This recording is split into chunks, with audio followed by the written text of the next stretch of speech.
બોટાદ જિલ્લામાં પણ વરસાદી માહોલ યથાવત જોવા મળી રહ્યો છે। બોટાદ શહેર તેમજ ગ્રામ્ય પંથકમાં પણ વરસાદ વરસી રહ્યો છે। સમગ્ર પંથકમાં ગાજવીજ સાથે સાર્વત્રિક માહોલ જોવા મળી રહ્યો છે। બોટાદના અનેક વિસ્તારમાં પવન સાથે વરસાદની શરૂઆત।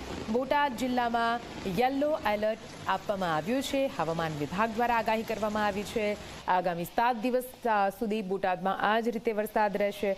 વધુ માહિતી સાથે સંવાદદાતા રઘુવીર ફોન લાઈન પર જોડાઈ ગયા છે। રઘુવીર, અત્યારે હાલ બોટાદમાં કેવો વરસાદ છે અને આગામી દિવસમાં હવામાન વિભાગનું શું કહેવું છે? નિધિ, વાત કરવામાં આવતો જે પ્રમાણે હવામાન વિભાગની જે આગાહી હતી તે આગાહી અનુસાર આજે બપોરના 1 કલાક બાદ મેઘરાજાની ધમાકેદાર બેટિંગ થઈ જોવા મળી હતી। ધોધમાર વરસાદ અને ગાજવીજ સાથે વીજળીના કડાકા અને ભડાકા સાથે મેઘરાજાની પધરામણી જોવા મળી હતી। 4 દિવસના વિરામ બાદ આ વરસાદ જે છે તે શરૂ થયો હતો।